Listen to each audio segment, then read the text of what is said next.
எனக்கு என்ன தகுதி இல்ல. நான் போராடியும் மக்கள் வேணும். நடிக்கிற படம் எல்லாம் silver jubilee, golden jubilee, platinum jubilee.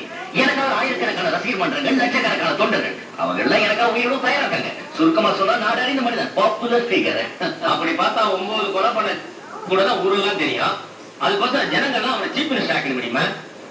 அண்ணன், சீஃப் மினிஸ்டர் ஆகணும்னா சில தகுதிகள்லாம் இருக்கு. நீங்க என்ன சுதந்திர போராட்டத்துல கலந்துட்டு ஜெயிலுக்கு போயிருக்கீங்களா? இல்ல மொழி போராட்டத்துல கலந்துட்டு தண்டவாளத்துல தலையை கொடுத்தீங்களா? அட்லீஸ்ட் விலைவாசி போராட்டத்திலாவது கலந்துருக்கீங்களா? என்ன செஞ்சீங்க? மக்களுக்கு ஒண்ணுமே செய்யல. படத்துல நடிக்கிறதுனால எல்லாருமே சீஃப் மினிஸ்டர் ஆக முடியாது. கனவு கணக்கு. நீ ஜனங்களை புரிஞ்சுக்கிறது அவ்வளவுதான்டா. இந்த ஜனங்க இருக்காங்க மாங்கா மலையுங்க. அவனுக்கு சினிமா எது அரசியல் எது பிரிச்சு பாக்குது.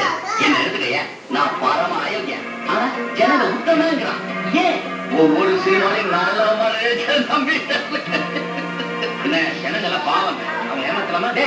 நாம ஜனங்க வந்துட்டோம்.